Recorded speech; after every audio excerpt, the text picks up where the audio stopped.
যিনি গোপনে হযরত হুদ আলাইহিস সালামের উপর ঈমান এনেছিলেন।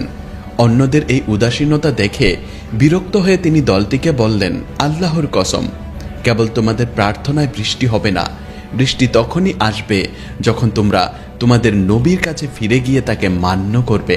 এই কথা বলে তিনি প্রকাশ্যে নবুয়তের প্রতি তার সমর্থন জানান। ফলস্বরূপ তাকে অন্যদের সাথে মক্কায় প্রবেশ করতে বাধা দেয়া হয়। যেহেতু মুয়াবিয়ার বাসস্থান পবিত্র সীমানার বাইরে ছিল, তাই লোকটি পেছনে থেকে যায়। যাই হোক, যখন বাকি দলটি তাদের প্রার্থনা করার জন্য মক্কায় চলে যায়, তখন সে চুপচাপ তাদের অনুসরণ করে এবং তারা আল্লাহর কাছে কিছু চাওয়ার আগেই তাদের সাথে মিলিত হয়। যখন প্রতিনিধি দলটি প্রার্থনা করার জন্য একত্রিত হয়, তখন সে একপাশে দাঁড়িয়ে দোয়া করে, হে আল্লাহ, আমি আপনার কাছে কেবল একটি জিনিস চাই। আদ এর এই প্রতিনিধি দল আপনার কাছে যা কিছু চাইবে আমাকে তার অংশ করবেন না। কাইল ইবনে আনাস ছিলেন আদ জাতির পক্ষ থেকে বৃষ্টির জন্য প্রার্থনা করতে পাঠানো প্রতিনিধি দলের নেতা। যখন তারা প্রার্থনা করার জন্য একত্রিত হয়, তখন লোকেরা বলে, হে আল্লাহ, কাইল যা কিছু দেবে তা তাকে দিন এবং আমাদের প্রার্থনাও তার সাথে কবুল করুন। তখন কাইল প্রার্থনা করে, হে আমাদের প্রভু, যদি হুদ সত্যবাদী হয় তাহলে আমাদের উপর বৃষ্টি বর্ষণ করুন, কারণ সে দাবি করেছে যে আমাদের অবিশ্বাসের কারণেই আমরা এই খরায় ভুগছি। জবাবে আল্লাহ 3টি মেঘ প্রেরণ করেন, একটি সাদা, একটি লাল এবং একটি কালো। মেঘ থেকে একটি কণ্ঠস্বর কাইলকে ডেকে বললে, তোমার নিজের এবং তোমার জাতির জন্য মেঘগুলোর মধ্যে একটি বেছে নাও। কাইল বলে, আমি কালো মেঘটি বেছে নিচ্ছি, কারণ এটিতেই সবচেয়ে বেশি জল আছে বলে মনে হচ্ছে। কিন্তু কণ্ঠস্বরটি উত্তর দেয়, তুমি ছাই বেছে নিয়েছ। এই মেঘ আদ জাতির একটি প্রাণীকেও ছাড়বে না, না পিতা না পুত্র। এটি তোমাদের নিশ্চিহ্ন করে দেবে, শুধু লায়াগুত্র ছাড়া, যারা সঠিক পথে পরিচালিত। সুতরাং কাইলের বেছে নেওয়া কালো মেঘটি আদ জাতির বিরুদ্ধে পাঠানো হয়। এটি তাদের দিকে আল মুগাথ নামক একটি উপত্যকা থেকে এগিয়ে আসে।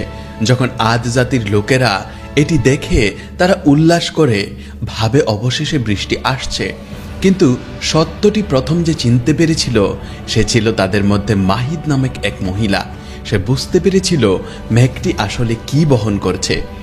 ভয়ে সে চিৎকার করে ওঠে এবং মাটিতে লুটিয়ে পড়ে।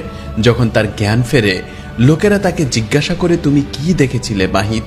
সে উত্তর দেয়, আমি একটি ঝড় দেখেছি আর তার মধ্যে ছিল আগুনের মতো কিছু।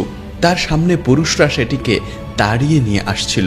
তখন আল্লাহ সেই বাতাসকে আদ জাতির বিরুদ্ধে পাঠালেন এবং তাদের উপর একটানা 7 রাত ও 8 দিন ধরে চলতে থাকে, কোনো বিরতি ছাড়াই, এবং এটি তাদের প্রত্যেককে ধ্বংস করে দেয়।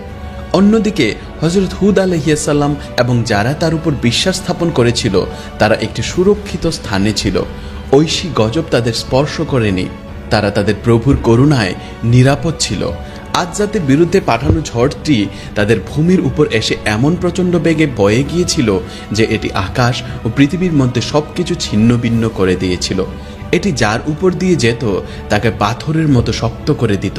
যখন ঝড়টি উপত্যকা থেকে আদ জাতির উপর প্রথম আছড়ে পড়ে, তখন কুলজান সহ 7 জন পুরুষ বলল, আমরা উপত্যকার কিনারায় দাঁড়িয়ে বাতাসকে ঠেকিয়ে দিই, কিন্তু বাতাস তাদের প্রত্যেকের নিচ থেকে উঠে তাদের শূন্যে তুলে মাটিতে আছড়ে ফেলে, তাদের ঘাড় ভেঙে দেয়, ঠিক যেমন আল্লাহ বর্ণনা করেছেন। যেন তারা খেজুর গাছের ফাঁপা কাণ্ড। কেবল কুলজান বেঁচে ছিল। সে হতাশায় পাহাড়ে পালিয়ে গিয়ে তার একটি অংশ ধরে ঝাঁকাতে থাকে। তখন হযরত হুদ আলাইহিস সালাম শুনলেন যে কুলজান বেঁচে গেছে। তখন তিনি তার কাছে গিয়ে বললেন, ইসলাম গ্রহণ করো, তাহলে তুমি নিরাপদ থাকবে। কুলজান জিজ্ঞাসা করল, যদি আমি ইসলাম গ্রহণ করি তবে তোমার প্রভু আমাকে কি দেবেন? হুদ আলাইহিস সালাম উত্তর দিলেন, তিনি তোমাকে জান্নাত দেবেন। কুলজান তখন জিজ্ঞাসা করল, আমি মেঘের মধ্যে যে প্রাণীগুলো দেখেছিলাম তারা কারা ছিল? হুদ আলাইহিস সালাম উত্তর দিলেন, তারা ছিল আল্লাহর ফেরেশতা।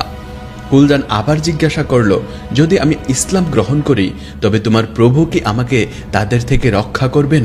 হুদ আলাইহিস সালাম উত্তর দিলেন, তুমি কি কখনো কোনো রাজাকে তার সৈন্যদের হাত থেকে কাউকে রক্ষা করতে দেখেছ?